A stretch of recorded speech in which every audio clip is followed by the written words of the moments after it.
I'm Alexander Davies. I'm 29 years old. I'm a cybersecurity specialist, happily married and have a quite content life. But it wasn't always like this. What if I told you that I knew a boy who had been abused physically, emotionally, and psychologically every day for about 15 years? Or what if I told you that his parents condoned these beatings and not only carried them out, but also condoned other people to beat this child as well? Or what if I told you that the church, or a church, who declared that they were the one or the world's only true church, that they were responsible for your beatings? But not only that, what if I told you that they would manipulate and brainwash this boy to believing that God wanted him to be physically, emotionally, and psychologically abused every day, or nearly every day, for the first 15 years of his life? That God wanted it all, and yet he wanted to protect you at the same time. So I know this boy, and in fact, this boy is me. I was born into a brainwash of an abusive cult down in Geelong, Victoria, and of course I can't name it, but I lived there for the first 15 years of my life, and the pastor who ran this church declared it as the world's only true church, and he was the last living apostle.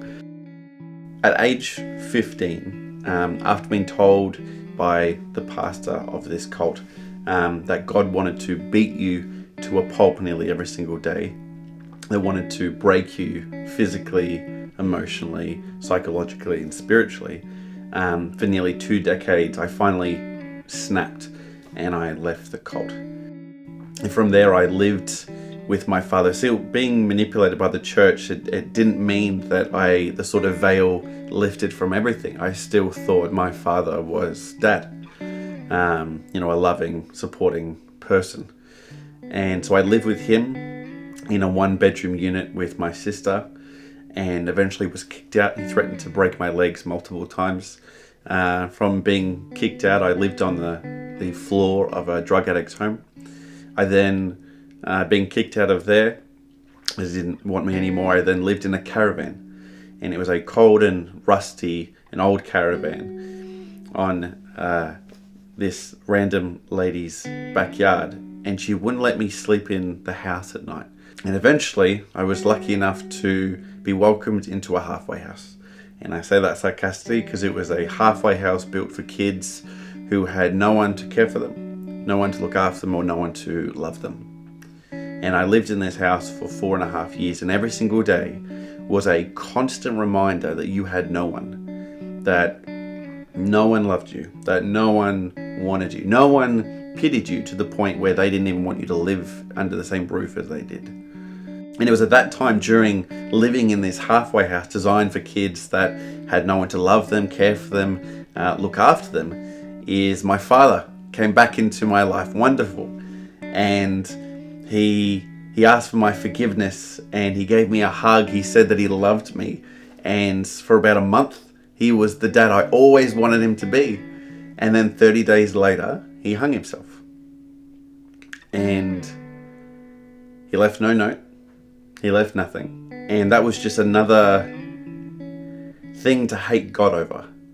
So all the things that you've done to me in my life, you wanted to break me. You've broken me physically and mentally and emotionally and in every possible way. And then you take the one thing I've wanted, which was my father, who then was my dad for a month, and you just took him. Praying and thinking about God in a nice way was the furthest thing from my mind, as you can imagine. And one day I'm laying in bed, it's late at night, and I'm watching the B movie in the halfway house, because I love that movie. And I'm on my phone, and I have this feeling, this thought. I can't even express it. Imagine just a feeling and a thought together, and it just said, put down your phone and pray. It was strange, and I battled the feeling and the thought for a while, and eventually I just put my phone down. It wasn't rehearsed. It wasn't angry. it was a prayer like I would speak to a friend, if that makes sense. And it was just, it wasn't bitter, it wasn't hateful, it was just wholeheartedly hopeful. And I prayed and I just said, if you're really there, if you actually exist, and if you actually love me, then I need a sign from you. And it wasn't a request like, please give me a sign. It was a demand. I need you to give me a sign, to know if you love me, if you know that you'll never leave me or forsake me, if you'll always walk with me, if you'll always be there, if you'll always have my back. And the feeling that swooshed over me, and it was like a swooshing, and then it went from my feet to my head. So it was like a warm blanket. It was indescribable. I'm not giving it any justice speaking about it now, but it was so amazing that I bawled out in tears, and the feeling was just overwhelming. And then from then on, I started being good, I guess you can really say. I started not lying to people, asking people for their forgiveness, and telling the truth and trying to do right. But it didn't last very long, because I kept thinking, well, and thoughts kept coming in my head, well, you're gonna be all godly now because one little thing happened to you. What about all the other stuff that happened to you? All the beatings. Didn't God want all that? And that feeling kept on coming in, and eventually I disregarded the answered prayer. I disregarded what God had done for me in the halfway house. And then I went down a path that was wicked. I can't disclose everything that happened. One part is it's not appropriate for anyone to hear. And the second thing is it's hard to say. I think I've only told 2 people, it's my wife and God. But I did things that are unimaginable. And to put it in a simple way, that every single one of the 10 commandments I have broken. And just to mellow on that for a little bit. That through myself, I bathed in sexual immoral greed, monetary greed, but none of it worked. It just made me feel, it left me, really did, more lonelier and miserable and broke than I had before. And I did that for about 5 years. Soon enough, I met a girl, and her name was Shannon, and everything really changed. But even though her love and her care was amazing, it wasn't enough. And what I found myself doing is I found myself trying to fill the cracks and the scars on my mask, so to speak. And one day it got the best of me, and I sat down with Shannon and I said, I want to break up. And it was at that point that I realized that she wasn't the reason why I was breaking up. It wasn't anything to do with her fault. It was me. And my mask shattered. I remember we cried together, and I held her and I said, Shannon, I'm so sorry. I just want to die. Just kill me. I just want to die.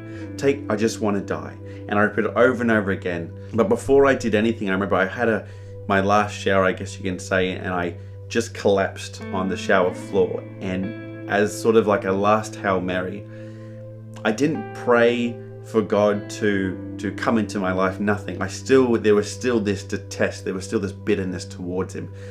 And all it was is I just said, just take away this feeling of wanting to kill myself. If you don't take it away, I'm going to do it. Like, I just take this feeling away. And I stood up, and it was like this 2-ton sheet sort of lifted off my shoulders, and that feeling was gone. And that was really strange. But the guilt and the shame was still there, if that makes sense. And really that led to, I guess you can say, my journey towards God. I knew that in the house we had a Bible somewhere. And so I ran to the back of the house and then poured it out on the cupboards and dusted it off. And I opened the book, and weirdly enough, I looked down at Isaiah 53. And as you know, something really weird happened is I was led to go to a church of all places. I was very uncomfortable. I rocked up at the church. I remember the woman standing outside. She goes, hey, how you doing? I said, not buying it. Where do I sit? And I was very aggressive, and I was very skeptical. And I looked around the room, and I was looking at all the men to look at their fists. I was looking at the kids. I was looking at the wives to see if they're abused, and I couldn't see anyone. If anything, everyone looked happy and at peace and content, and it confused the hell out of me. And then a man he was a preacher called Pastor Charles, came up on stage. And he came up and everyone was quiet, and back in the day I probably would have made jokes or said something snide under my breath, but I was just fixated on him. And he looked down, he took a very long pause, and he says, "I don't know why we don't usually take communion at this church, but I feel like we have to take communion today." And then he took another long pause, and he said, "And I don't know why, but God spoke to me last night, and he asked me to read this out to you today." And he read Isaiah 53, the same chapter, the same book I had been reading for 3 months straight, the same chapter that led me to search for Christ to see if this story was nonsense or if it was actually true. And I went back into the room, and afterwards Charles was saying goodbye to people after the service, and I went up to him and I said, "Charles, thanks for a great service." And he asked me what my name was, and I said, "My name's Alexander." He goes, "Come with me." And he started walking me to his office, and admittedly I thought that he was going to beat me up in the office. Couldn't blame me though. And he sat down with me, and he said, "Tell me why you're here." And so I gave him a very 2-minute story about how I came to be seated next to him. And he said, "Alexander, I feel out of everyone sitting in that room today that God told me to read Isaiah 53 to everyone, but I feel this message was meant for you." And I started crying, and I started weeping so hard. I remember this feeling was just this swooshing, and it was like a bomb going off in my chest. And he said, "I'd like you to pray with me."